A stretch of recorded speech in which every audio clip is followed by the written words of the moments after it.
সেখানে বাক্সের টাকার হিসাব এনে হাজির করে। জগতের মধ্যে এমনও ব্যক্তি চলে গেছেন যারা ইবাদত করেন কলব এবং রূহ দিয়া। কি দিয়া?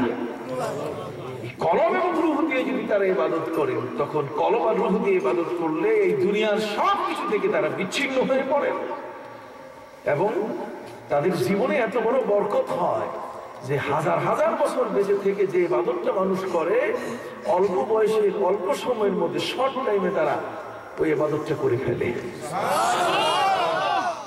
কথা বুঝতে পারছেন? এই জন্য ইমাম আবু হানিফা রাহমাতুল্লাহ আলাইহি ছিলেন মুস্তাগরাক ফি তাওহীদ। সূরা ফাতিহা জীবনেও তিনি তেলাওয়াত করে পড়তে পারেন নাই।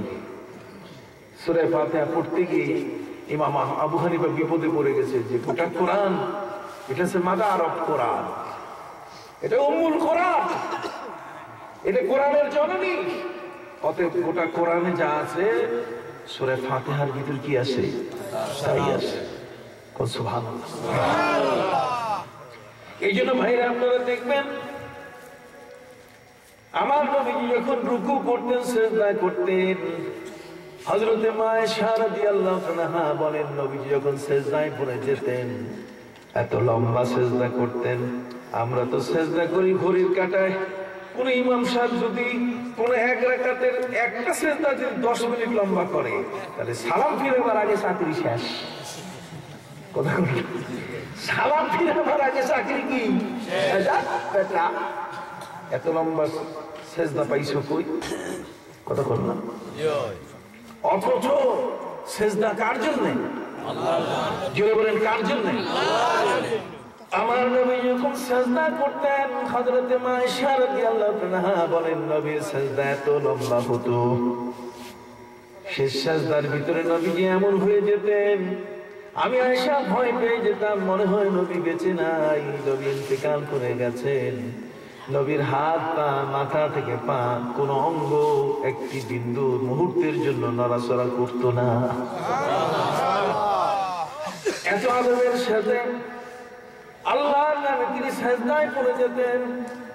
ভাইরা আমার, পৃথিবীর মধ্যে যত ইবাদত আছে, কোন কোন ইবাদত আছে মুখের ইবাদত, কোন ইবাদত আছে পেটের ইবাদত।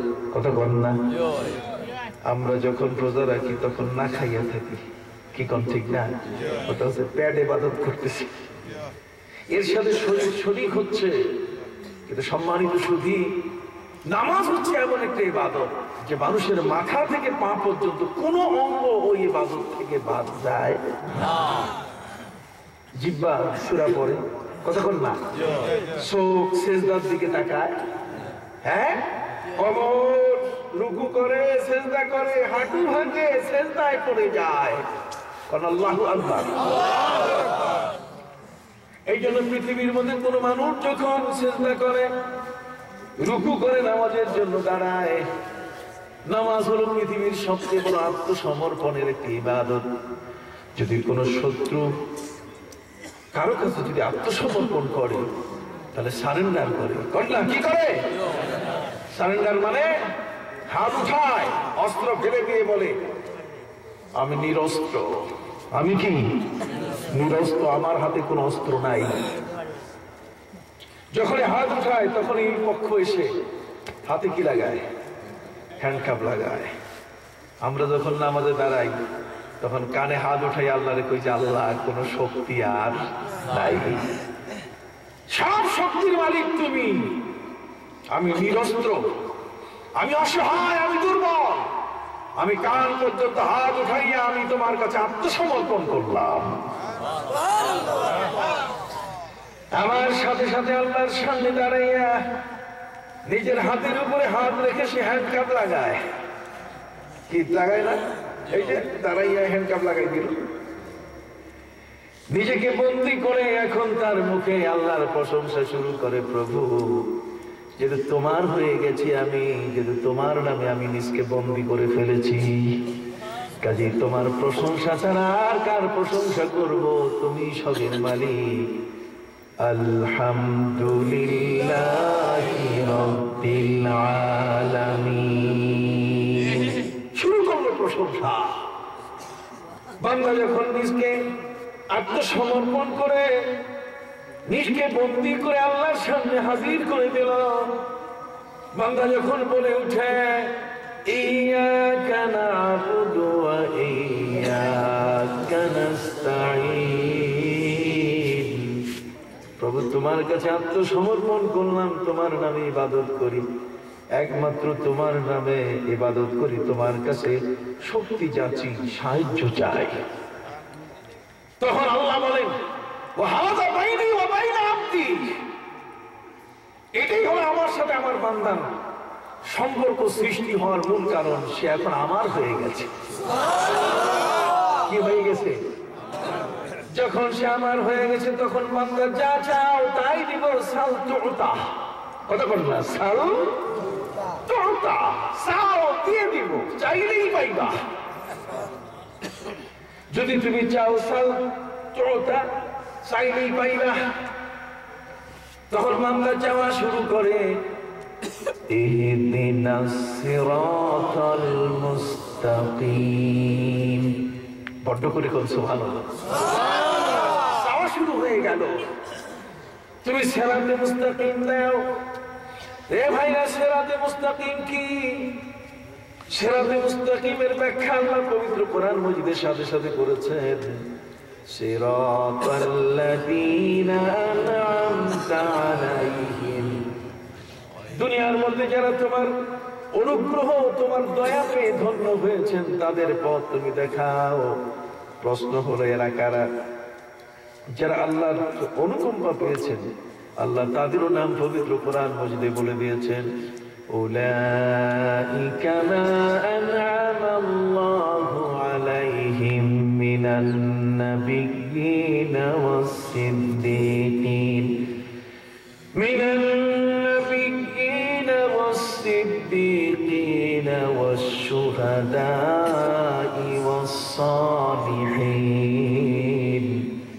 ওয়া হাসুনা উলাইকা রাফীকা। তোমার বন্ধু হিসাবে সিরাতে মুস্তাকিমে যে তোমার সাথী হবেন, যারা যারা সাথী হবেন তারা হলেন নবী, তারা হলেন শহীদ, সিদ্দিক, সুবহানাল্লাহ, তারা হলেন পৃথিবীর নেককার ওলিয়া উলিয়া পীর মাশায়েখ, কোন সুবহানাল্লাহ। অতএব জগতের মধ্যে হযরতে মায়েশা রাদিয়াল্লাহু আনহা বলেন বিশ্বনবী মুহাম্মদুর রাসূলুল্লাহ সাল্লাল্লাহু আলাইহি ওয়াসাল্লাম যখন সিজদায় পড়ে যেতেন, নবী সিজদায় পড়ার পরে মাথা থেকে পা পর্যন্ত একটা চুল পরিমাণ নড়াচড়া করত না। মায়েশা বলেন আমি সন্দেহে পড়ে নবী বেঁচে আছেন কিনা বিষয়টা নিশ্চিত হওয়ার জন্য আমি নবীজির পায়ে সিমটি দিতাম। কি দিতেন? সিমটা বুঝেন তো? এই সিমটা দিলে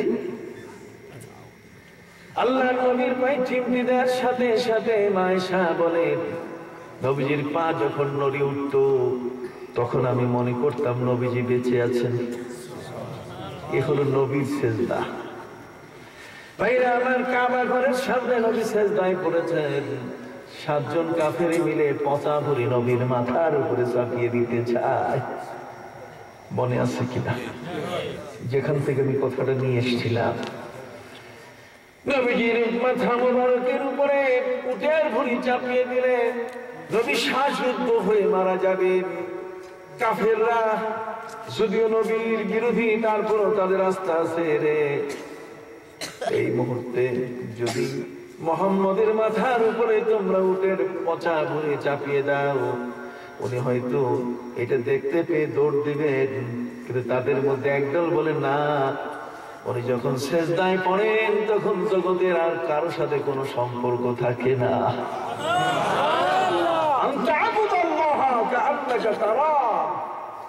या इलाही मुझसे मुझको दूर कर, ताकि देखो तुझसे तुझको एक नजर। নামাজে সিজদা অবস্থায় যদি আমার মনে এই ধারণাটা থাকে যে এখন আর আমার বাজার নাই, কতক্ষণ না, এখন আর আমার অফিস নাই, এখন আর আমার পড়া নাই, এখন আর লেখা নাই, এখন আর কোনো কিছু নাই, এখন আমার কাজই হচ্ছে কি সিজদা দেওয়া। কর না, কাজ কি? তাহলে সেই সিজদাটা হবে এত বড় পাওয়ারফুল সেজদা। ওই সেজদা দিয়ে যা বলবেন তাই আল্লাহ শুনবেন। আর যদি সেজদা হয় পলাতক ব্যক্তির সেজদা, তরে টটকা ফানাকারা নকরাতান আরবা, নকরাতিন মুরগি যেমন 4 বার ঠোকর মারে, দাঁড়া উঠাইতে গিয়ে যদি এইভাবে কেউ সেজদা করে, তাহলে সেই সেজদা এটি ওই পর্যন্ত থাকে, এটা আল্লাহ পর্যন্ত পৌঁছে না। এই জন্য এই হাদিসের অর্থ করতে গিয়ে আল্লাহর ওলিরা বলছে যে প্রভু তুমি আমাকে আমার থেকে দূর করে দাও। তার মানে আমার চাহিদা, আমার জৈবিক চাহিদা, আমার জীবনের সব চাহিদা থেকে মুক্ত করে তুমি তোমার জন্য আমাকে করে নাও। এই জন্যই পড়েছিলাম ইন্না সালাতি ওয়া নুসুকি ওয়া মাহইয়ায়া ওয়া মামাতি